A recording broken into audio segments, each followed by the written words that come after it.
Ada berita mengejutkan atau menggembirakan? Kita baca saja beritanya. Jadi tersangka kasus kekerasan seksual, Fahim Mawardi dijebloskan ke tahanan. Diliput dari Kumparan News, Selasa 17 Februari 2023, Polres Jember menjebloskan Fahim Mawardi ke dalam sel tahanan seiring penetapan status sebagai tersangka tindak pidana kekerasan seksual.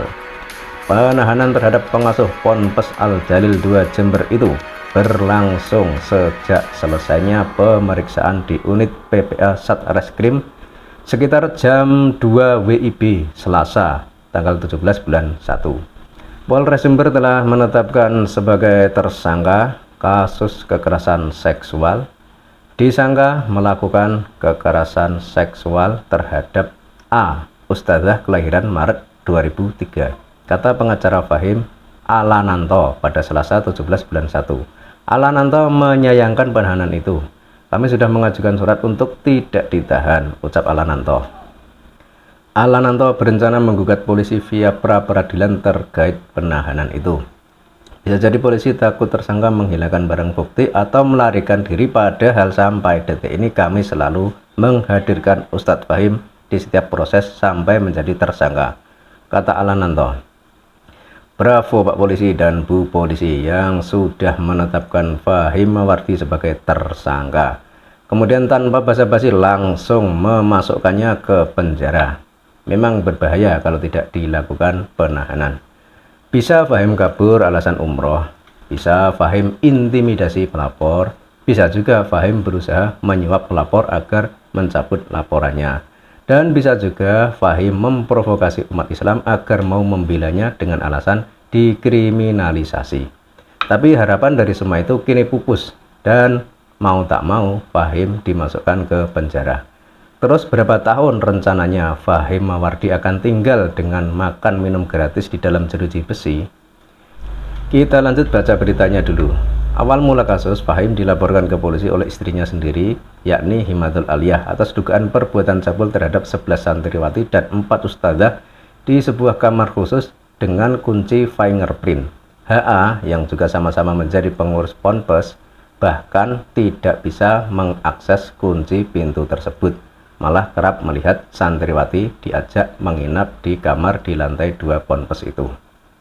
Bahkan, masih diliput Kumparan, kepada wartawan, Fahim menyatakan siap jalan jongkok ke Jakarta sambil telanjang sebagai hukuman bila tuduhan ia mencabuli 15 orang itu benar adanya. Dia mempunyai video saya, kalau ada saya ambil video itu, saya beli 100 juta, kemudian setelah itu kalau bukti-bukti itu ada di meja hijau di pengadilan, saya siap jalan jongkok dari Jember ke Jakarta. Kalau perlu saya jalan jongkok telanjang bulat. Saya serius bicara ini, kata Fahim, Jumat tanggal 6 bulan 1.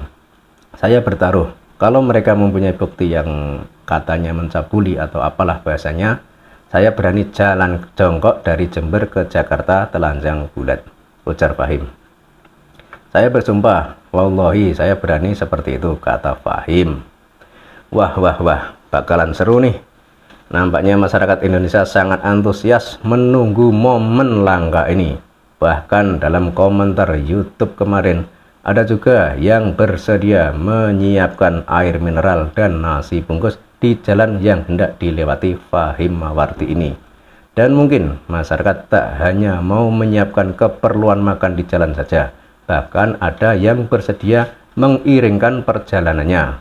Wow! Dan mungkin juga para awak media banyak yang bersedia mengabadikan momen ini dengan melakukan live streaming meliput perjalanan Fahim ke barat menuju Jakarta. Bahkan rasanya masyarakat tak keberatan jika misal nanti saat jalan jongkok dari Jember ke Jakarta dan di tengah jalan kelelahan, masyarakat yang ada di pinggir jalan menyediakan teras untuk berlindung sementara dari teriknya panas dan hujan sebelum melanjutkan perjalanan lagi. Kita lanjut baca beritanya. Polisi belum memberikan pernyataan terkait hal ini. Kapolres Jember AKBP Heri Purnomo, Kasat Reskrim AKP Dika Hadian Widya Wiratma maupun Kanit PPA Ibtu Diavitasari belum mau berkomentar. Ya, itulah kisah perjalanan manusia yang sombong, yang merasa paling suci dan suka menghina tokoh-tokoh NU dan pejabat negara. Akhirnya dipermalukan oleh Tuhan. Tapi kita tunggu saja kelanjutannya seperti apa. Dan ngomong-ngomong, jadinya dikasih balsem geliga atau dipotong pakai gergaji? Nah, silahkan tuliskan komentar Anda di bawah ini ya. Cukup sekian dari saya dan salam waras.